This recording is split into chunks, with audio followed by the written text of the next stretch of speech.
Hi YouTube, Maui here coming at you with my build guide video for bow and sword and shield. If you like what you see, please leave a like, comment, and sub if you love the video. I'd really appreciate it. And now with that said, let's get straight to the video. Alright, heading right to it, we'll start with the attributes. Here are the attributes here. The main thing we want to focus on is getting this 50 strength for this passive right here. The next thing we want to focus on is getting a 150 con, which this passive right here, this is like having 2 perks of resilient. This is really good. And then the rest will just dump into dexterity, which will be our main source of damage for our bow. So how I get to these points specifically, I'll commit 36 points to strength, and then the 14 comes from my shield. As you can see, when I pull my bow out, I do lose the 50 strength, but that does not matter. Bow only gets the damage from dex, so when I do have my bow out, it does not matter if I lose this 14 points of strength. But when I do pull out my sword and shield, you can see here I get my 50 points back. Same idea for constitution. You can commit 110 points into con, and then the rest you can get from stat food, like the T5 con that gives 40 constitution. Or if that's too expensive on your server, you can go down to the T4, which gives 30 con, and you can just commit 120 points.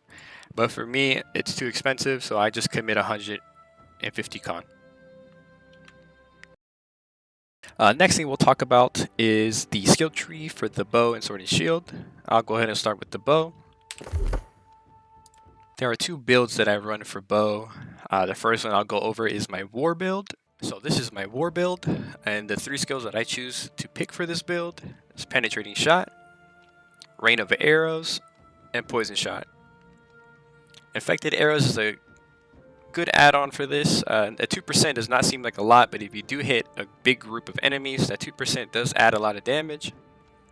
Same concept with rain of arrows. I get the barbed arrows, which adds a bleed. Again, if you hit a large group of enemies, these 2 add a lot of damage. Hooked arrows, I would say, is the flex in this build. It's not necessarily the most important, but it's a good 15% slow, especially if you hit a large group of enemies. But you can always replace this hooked arrows and put it into wherever you please. And here is the build that I use for OPR and duels. The 3 skills I choose here is penetrating shot, evade shot, and poison shot. As you can see from both builds, I am a fan of closing in. This just helps deal with the tankier builds out there. Landing 1 shot is 5%, landing 2 shot is 10%, and so on. This is just really good. There's a bow later on I'll discuss that this has great synergy with as well. And with this last point, it's really pretty much a flex. All up to you. What I've been testing Unbreakable Focus, which is not bad, 10% less damage while aiming. Also, Hawkeye gives you 10% of your health back when you land a headshot. This is really good synergy with the Leeching Ring, which I'll show later. Battle Precision is another good option. This just means your poison shots and Keenly Jagged from the bow, which I'll show later as well, just last longer, which also goes with Mark. There's great synergies there. Hunter's Insight is another one I've been trying to play with. I haven't really found too much value out of this, but it's a great pickup as well. But for the sake of this video, I will go ahead and keep Hawkeye, since this is the one I've been messing with the most. As you can see here on both builds, I do not take any of these last passives. Concussion is really good. You get that 20% additional damage to the headshot, and you get your arrow back. Knee shot, I would definitely not recommend. This is very underwhelming for a final passive here. It's only a 10% slow for 2 seconds. It's very unnoticeable. If you were to pick one of these, I would say concussion. Now for the sword and shield skill tree, this is what I have here. The 3 skills that I use are leaping strike, shield bash, and defiant stance. Now this is the sword and shield build that I use. Sturdy shield is a great passive. It grants 15% physical armor. This also has great synergy with the 100 con passive. The next perk I do want to talk about is high grip. This just gives stamina damage is reduced by 15% when blocking a range attack. This is pretty big just because we're using a round shield and we can't block a lot with the round shield, so the extra 15% does help a lot. As you can see here, we opted more into the Swordmaster tree, specifically for leadership. We get 10% increase more damage just because we're holding a sword. Mainly it's for yourself, but the added 10% to your group is nice as well. Now the flex passive here would be Cowardly Punishment. We are running this because we are running the weapon perk for Leaping Strike. But if you're not running that, I'd recommend taking this off and putting it into Empowered Stab. Landing a heavy attack does grant you that 30% empower. But again, since we are running the Leaping Strike perk, we are going to grab this Cowardly Punishment. Next thing we'll talk about is the gear and what to look out for. As you can see here, we are rocking the medium dodge, and how we achieve that is we have a heavy helm, followed by the rest of them being medium, plus the round shield. As you can see by our weight, we are right under the threshold for heavy. So for your armor and gear, typically how the order goes is you'll want a weapon perk, followed by resilient, and then followed by freedom or any refreshing perk. Now if you have all the weapon perks or don't want any of the weapon perks, then the next thing I would look for is an armor piece with resilient, freedom, and refreshing. Any of the refreshings do work. Refreshing ward is also good because we do block a lot with this build, so it's not a bad pickup. There are a few weapon perks that you want to be on the lookout for. One being Accelerated Defiant Stance, the other one being Enfeebling Poison Shot. These are really two good weapon perks to have on your armor. Two that I've been testing with have been Empowering Leaping Strike and Energize Evade Shot. These are not mandatory, but they've been pretty fun to play with, and I would recommend them both. Now we'll go over the gear that I have. This is the helmet right here. This is the heavy piece. Nothing crazy about this helmet. 25 con, Accelerated Defiant Stance are the only two that are worth mentioning here. Ancient Warden Refines, it doesn't do anything for PvP. Next is the chest piece. Again, it's a medium chest piece, 24 con. Unfortunately, we do not use Shield Rush, so that Fortify doesn't do anything for us. Resilient, though, is the big one right here. These gloves, pretty much best of slot for me. It has Dex and Con, which I both need, Enfeebling Poison Shot, which I do love, Refreshing Evasion, and Resilient. The only thing that could make this better is if I didn't want Poison Shot anymore and went for Freedom. But these gloves I probably won't change for a while. Next are my legs. Again, 24 Dex. Empowering Leaping Strike are the only two notable ones. Luck is okay, I guess, for PvE, but this is more for PvP. Next are the boots, which is 25 con, Refreshing Evasion, and Resilient. Only thing to make these better is if I had Freedom, or if I was a melee. These are pretty insane boots, but that's that. All right, next is the shield.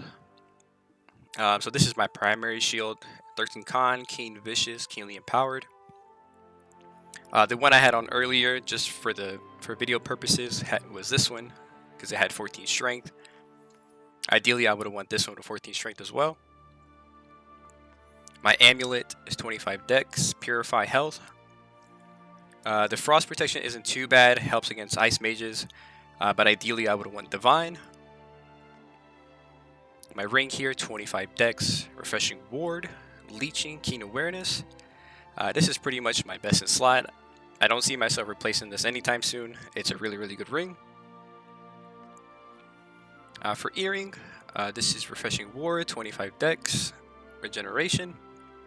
This is another really good ring. The Armor Master is kind of feels bad, but the rest of the stats are really good. Only thing that make this earring better is if I got Refreshing Toast or Duplicating Toast. But I mean, those are not the greatest either, so Refreshing Ward and Regeneration is good enough for me. And for the weapons, I'm using the Creeping Recurve Bow.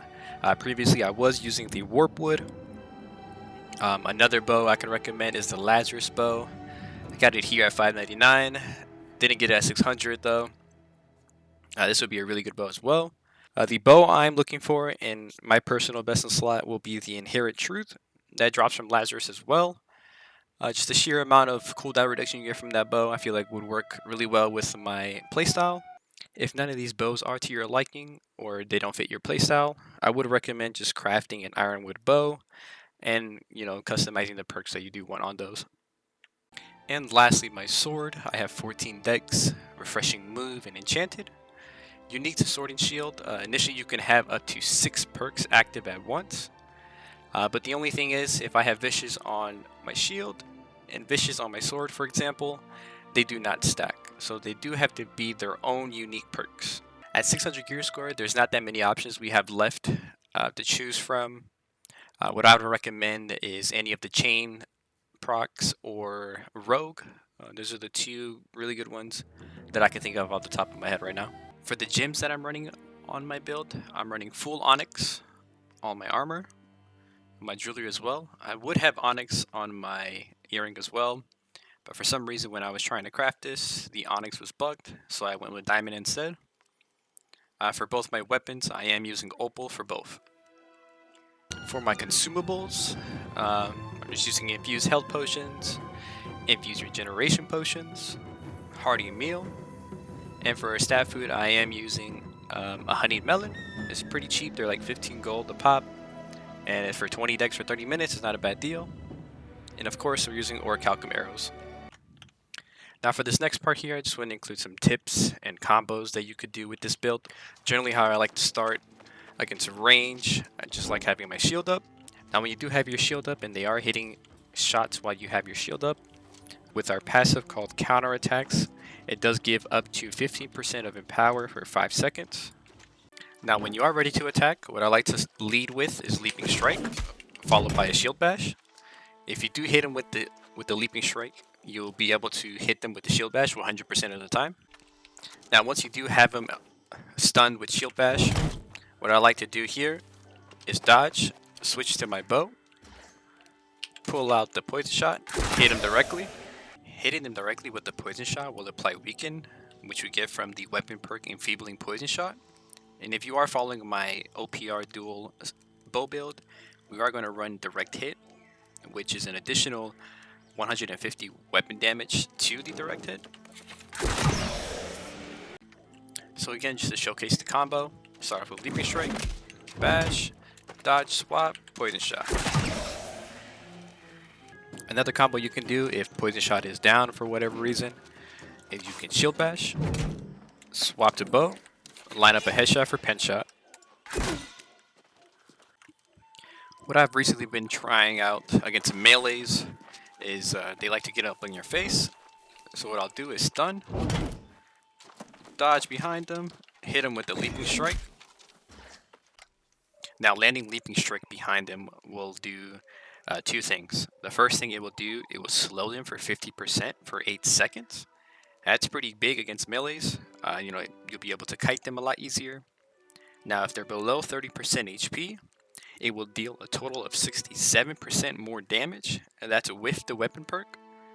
Now you can use this combo against range as well, but I just typically use Leaping Strike against range as a gap closer instead. But when the opportunity does come, I will use this combo as well. Now for the next ability, Evade Shot.